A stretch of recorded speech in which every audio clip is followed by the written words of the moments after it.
What's going on, everyone? It's your boy Ethan. Hope you're having a great day. Back at it with another tournament, another video, another section. I don't know what this is going to be, but MGM Grand. There's a $2,500 grand finale tournament. I think it's like a 2 mil guarantee, or I actually have no idea, but it's a $2,500 buy-in, 1 hour long level. Structure's really good, and I'm excited. So it's going to be a good time. The field should be fun, to say the least. I have some interesting news. Last night, I just found out my roommate, Mike, he showed me a tournament variance calculator and showed me how if you are a crusher in tournaments and you play a full schedule in the summer, you're going to lose 70% of the time.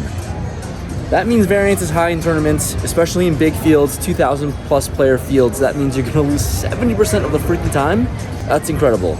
That makes you feel a little bit better, puts things into perspective of how the tournament run has been so far this summer. It's just normal variance, and today I'm just gonna try to play my best and try to win and hopefully beat variance or run plus EV.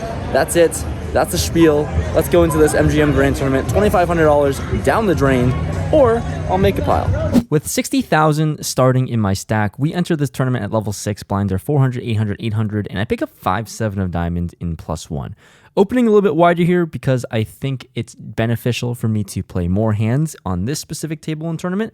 I raised to 1,800, and only the hijack makes the call, who seems to be a Euro reg. Let's battle against the Europeans. The flop comes Queen 3-4, 2 spades and a diamond. Out of position, I start off with a check with a gut shot straight draw, and this player checks back. Turn comes the jack of spades, and with my gut shot, I'm going to be betting here, as I usually would be raising a lot of Broadway cards. So I bet out 3,500, and it doesn't go to plan, as he doesn't fold, but he makes the call. Now going to a river, which comes a 3. The board is paired, and I don't know how often he's going to be checking with a flush draw here in this spot, so I'm thinking my overpairs, aces, and kings are definitely going to feel a lot more nutted with the bottom card pairing. I unblock all the spade holdings and offsuit ones at that, so I decided to blast out 15.5k into the middle, and he snaps. Oh god. I show the 7 high like a boss, and not very bossly because this player has ace-10 of spades. That is going to win 100% of the time. Turn the nuts, and yeah, just have an idiot like me blast off into him. Nice start into this tournament. The next interesting spot with Queen 9 of diamond under the gun, I chip up a few hands later. I raise things up to 2,100 here with a playable hand, and multi-way we go. Hijack, button, and big blind all calls. So 4 ways to a flop of Jack 8-5, 2 diamonds, and I have a straight flush draw, which is really sick. Once again, like I said, the theme is multi-way. I'm checking. Checks to the button player, who bets out 6,700. The big blind folds, and you know I am just no chance in hell am I going to call here. I'm playing out of position with a very strong draw. Playing super deep, so I check raise to 22.5k. It leaves myself with about 40,000 behind, and when action folds all the way back to the button player, he thinks and decides to jam. Oh my god, all in for my tournament life already. I guess we're playing for a double up. Let's hit it. I make the call, and he has king jack, so just top pair and a decent kicker. Turn Bank City. Immediately get there with the deuce of diamonds. Gives me the check mark, and I get a full double up early on in this tournament. It feels really nice to finally win a big one after all the tournament pain. Here we are. Let's make a run.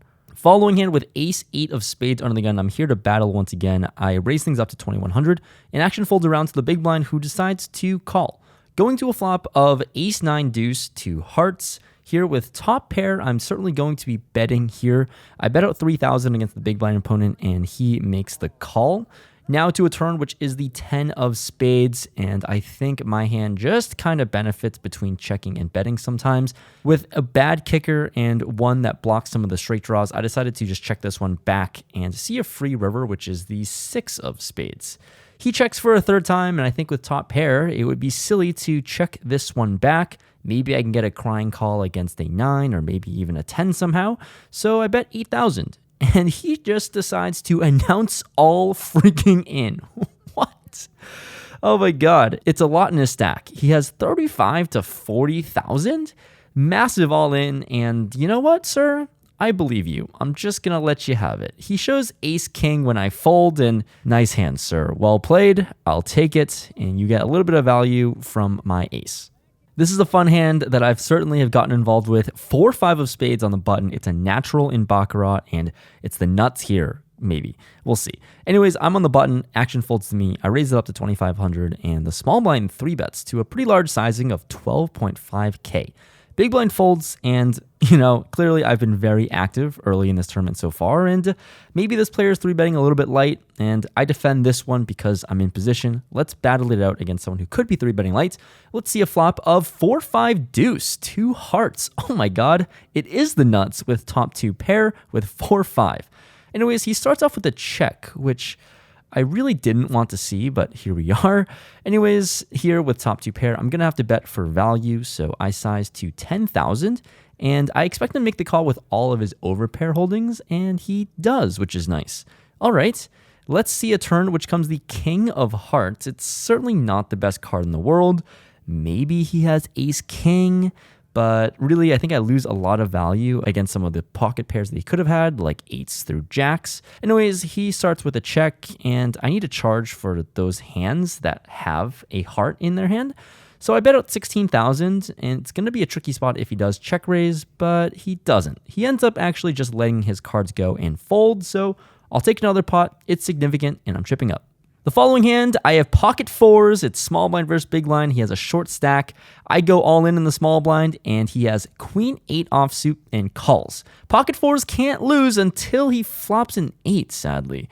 All right, I can't win every single hand here. I pay him 12,000. It's only 10 big blinds, and yeah, I'll lose this one somehow. All right, we are on break. Unfortunately, I have lost every hand in the past 2 hours. So after the double up, I was at like 130, 140 at my peak. I'm now like under 100K, give or take, maybe 95 or something. Just how tournaments go, unfortunately. Just, chipping down. But at the end of the day, I'm trying to bag a big stack because registration's still open in day 2 of this thing. We have 2 more hours of play, 2 more levels of play. It's a good structure of a tournament. Table's good. Let's just try to run it up. After break, I get put into quite the tricky spot. Let's get into it. Into level 9, I have pocket jacks under the gun. Pretty good hand, so I raise it up to 3,000. The player to my left makes the call, who has the biggest stack on the entire table. So he covers the table chip leader, folds around to the small blind, who decides to call the 3,000. Then the big blind, to close out the action, reopens it by 3-betting to 16.5K. What? Really annoyed, because usually in these specific spots, the big blind is just going to have such a strong hand. It's hard to have 3-bet bluffs here, being out of position. And obviously, when you're so incentivized to just make the call, you think most people would do that. But with a strong hand, I can't see him doing this as a bluff. But I think pocket jacks is just a little too strong to fold pre-flop here to 1 raise. So let's see a flop. I'm in position, so I make the call, maybe, hopefully, to spike a jack. Anyways, action folds around to the small blind player, who just decides to jam his entire stack for like 60,000. This is an even weirder occurrence, and even worse for me. The big blind rejams. He covers me. It's like an 80 big blind shove. I count out my stack. It's like 90,000 more, which is insane for these blind levels right now. And excuse me? What happened in this hand? It just went off the rails. But overall, I think it over. It's a pretty painful fold to make, but it's definitely a necessary one, I think, with pocket jacks facing a big blind 5-bet rejam. You don't hear that too often. Anyways, I end up on the conclusion that my hand is just going to be a fold versus an 80 big blind shove, so I just surrender and we get to sweat out the action. The small blind shows pocket 7s, and the big blind shows pocket kings. So looks like I made a good fold, and let's sweat out a run out, praying to not see a jack at this point. I jack.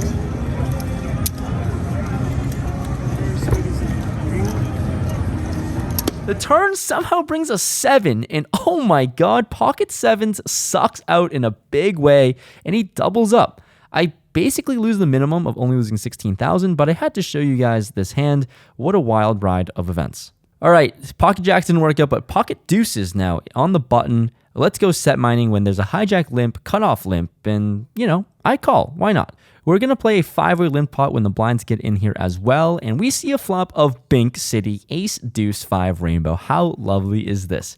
Action checks around to the cutoff player, who decides to bet out 3,000. Definitely just seems a little too small, facing a 25% pot bet, and yeah. We're playing super deep. I want to get more chips in the middle, and with bottom set, it's a great candidate to raise. So I raise it up to 15,000, which is basically around the size of the pot. And when action folds around to the cutoff, he makes the call. With a stack bigger than mine, we're playing for hopefully all the chips. Let's see a turn, which is the ace of clubs. Bink City again. It's amazing because not only do I have a full house, which is almost like the nuts, but I also get to cooler any ace now who won't be able to let go of his holding with trips. So when he checks it over to me here, I decided to bet small. It seemed to be the right play in my mind real time, so I sized to 17,000 and yeah, we get great news. He decides to call. Here we are. Let's go. The river is now the 8 of spades. Perfect brick, and even better, on this river card, he leads out for 30,000. Oh my God. Are we just going to get all of it here? Seems likely, as I have a full house. I'm not calling. I'm not folding. I only have a little bit more behind this 30,000 bets, and I am all in. I jam. This player immediately doesn't look super happy, but ultimately does end up making the call. I show the full house, and he flashes me an ace. And just like that, we win a monster pot. I double up from my 85,000 starting stack here before this hand, and all of a sudden, here I am, stacking a pile of chips, and things only get better, because 2 hands later after this deuces hand, I peel pocket kings. I'm in the cutoff, and let's freaking go. There's a low jack limp to 2,000. I decide to put in a raise to 8,000 here, and expecting him to make the call all the time, he does. All right. Heads up to a flop of ace, king, 4. Back-to-back flopping sets. How great is life right now? He starts off with the check and just a dream spot against someone who's been playing a ton of hands so far. I make it 4,000. Just trying to milk him in. I have the nuts, basically. And he ends up making the call and rubs his hands like he's ready to gamble. Okay. The turn is a 6. He checks for a second time, and I'm going to size the hell up. I want to get stacks in the middle here with the sets, and sizing up to 20,000. Here we go. And guess what? Guess what? He shoves! Oh my God. I don't know how freaking much he went all in, but it's so much. It doesn't matter. I have pocket kings. I snap call, show him the bad news, and he shows me pocket 8s? Okay, he's drawing dead. So I just catch a massive punt, which is awesome because usually I'm on the other side of these things. But here we are. 2 hands, 2 sets, boom. I have a massive stack nearing the end of day 1 with almost 300,000 in chips. And just like that, the dream of this tournament is so alive. What a huge spot to be in. For one of the last hands of the night, I peel another premium pocket 10s in +1. There's an on-the-gun player who raises to 4,500, and facing this early position raise here, I think the best option is to just make the call. Don't need to blow up the size of the pot when the on-the-gun player is going to have a pretty narrow raising range. Anyways, it folds to the button, an older gentleman who's been pretty tight, and he decides to shove. Oh boy. On-the-gun player folds, and I asked the dealer for a count. It's about 60,000, give or take here, so yeah, it's a pretty good hand, and I'm going to see what happens. Can this heater continue? Let's make the call, and he has ace-king. It's a flip, and the flop is 10 high. Back-to-back-to-back flopping sets. Let's freaking go. The turn is a little bit of a sweat, giving him a diamond draw, but I'm confident to win this thing. The river, no sweat. It's a full house, and yup, we rake in piles of chips. What a strong way to finish out day 1. And this is just how you win tournaments, right? Day 1, ending it off as almost the day 1 chip leader. I mean, let's just keep this sun run going. Just flop sets and somehow bink the absolute maximum. We've been waiting all WSOP long for this opportunity to happen, and here we are. This just might be the one. We bag up a massive chip stack, and we're off to the outro, ready for day 2. Haha. When was the last time you saw me walk out of the casino or poker room or anything with a smile on my face? It's been a while. I forgot how this felt, and this is the first time I'm happy leaving a poker room after a tournament. End of day 1, it was just a nice sun run to end the night after the last 20 minutes of the night. It was incredible. Anyways, starting site was 60,000, ended up with 366K, bagging it, and we're gonna be at day 2. The next video, real time, will be a few days because there's the main event happening that you guys may or may not see. So hopefully this could be a start of something. That's it. I'm sweating it hard. I'm really happy.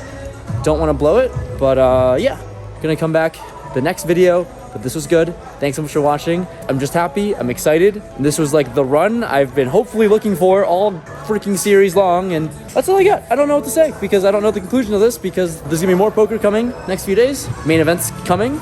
A lot of videos happening. It's a big week for poker and a lot of people are in town. So I'm excited to be in Vegas right now. So hopefully everything goes well. Thanks so much for watching. I'll see you guys in the next one. Let's keep up the run good. Peace.